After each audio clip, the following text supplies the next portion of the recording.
Greetings, citizens of the world. This is Anonymous. The COVID-19 coronavirus has quickly spread to nearly every corner of the planet in just a few months, and the people of the world don't seem to be taking things very seriously until it ends up in their own backyard. The whole world has had at least 2 months to prepare for this, but many people ignored the situation, thinking that it would remain in China and would never have an impact on their personal lives. As quarantines were imposed in China, with cities of millions on lockdown, Westerners condemned the heavy-handed tactics of the Chinese government, and assured themselves that nothing like that could ever happen in their home country. In just a few short months, the situation has changed rapidly, and drastically, with researchers and epidemiologists around the world warning that we could be in for the most destructive pandemic since the influenza outbreak of 1918, which killed between 30 and 50 million people over 2 years and infected roughly 27% of the world's population. As citizens in the West slowly come to grips with the gravity of the situation they are facing, their governments aren't behaving much differently than China. In fact, the World Health Organization has praised China's response to the crisis, saying that the country has set a new standard for outbreak response, and urging other countries to follow its lead in fighting the outbreak. This week, Italy has taken this advice and has placed the entire country of 60 million people on quarantine. People have been ordered to stay indoors throughout the entire country, and large gatherings of any kind have been banned. Even smaller gatherings like funerals have also been banned. At least 50 people in Sicily are facing serious criminal charges after breaking the quarantine order for having a funeral with a loved one. There is also concern that people inside the Italian quarantine zone are being left to fend for themselves.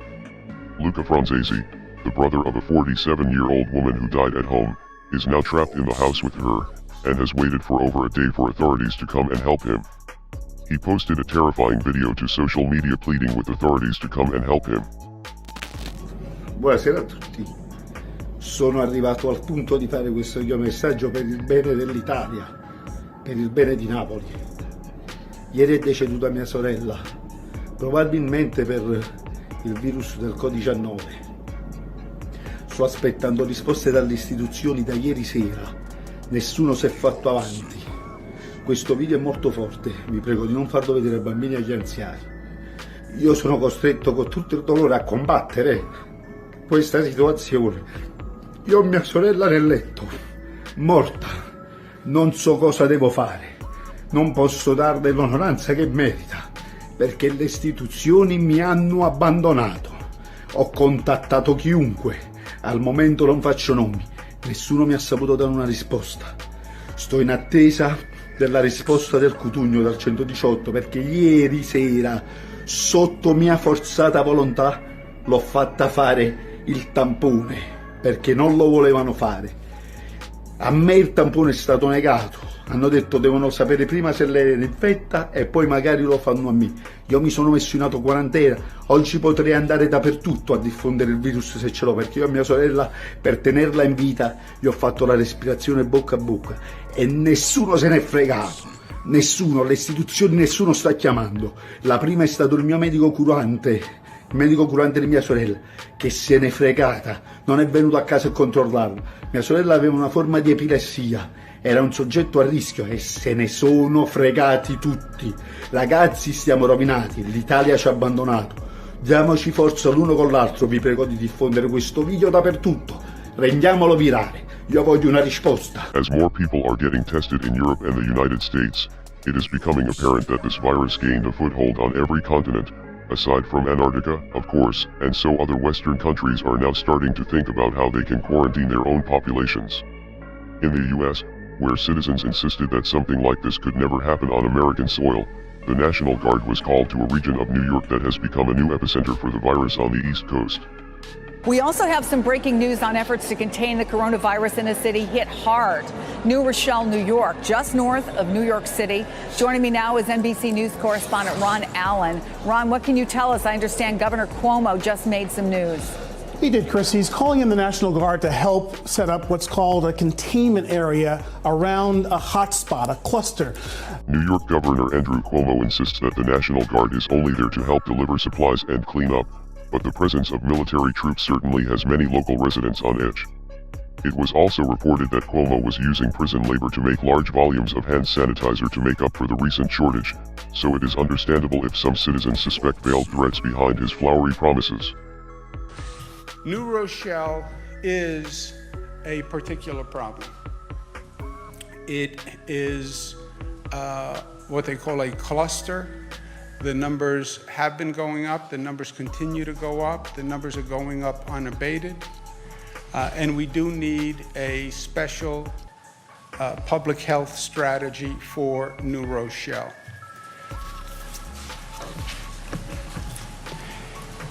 What we are going to do is focus on an area, concentric circle, around the situs of the majority of the cases in New Rochelle. Much of the transmission tends to happen on a geographic basis. Kids go to school, kids go to a store, parents go to a store, parents walk down the block, shake hands with someone, parent is walking the dog, meets somebody, says hello, has a conversation. Remember how this can spread from it's a respiratory illness, droplets of a sneeze, a cough, it's on somebody's hand, you shake hands, now you have an issue. So containment strategies focus on geographic areas.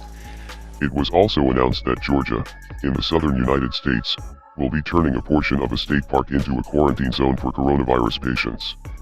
Shortly after the virus arrived in Georgia, the state's governor, Brian Kemp, announced that state officials were preparing Hard Labor Creek State Park in Morgan County for isolating and monitoring patients who may have been exposed to the disease caused by the coronavirus.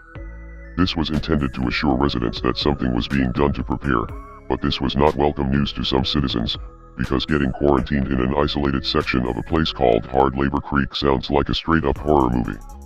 However, there are different approaches that can be taken, but people need to actually take this virus seriously and practice extreme social distancing to slow the spread of the illness.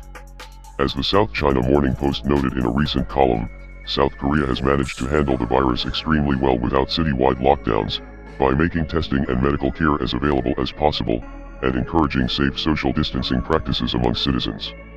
We need to stay home as much as possible and avoid public spaces as much as possible until this blows over, and cancel large events voluntarily, of our own free will.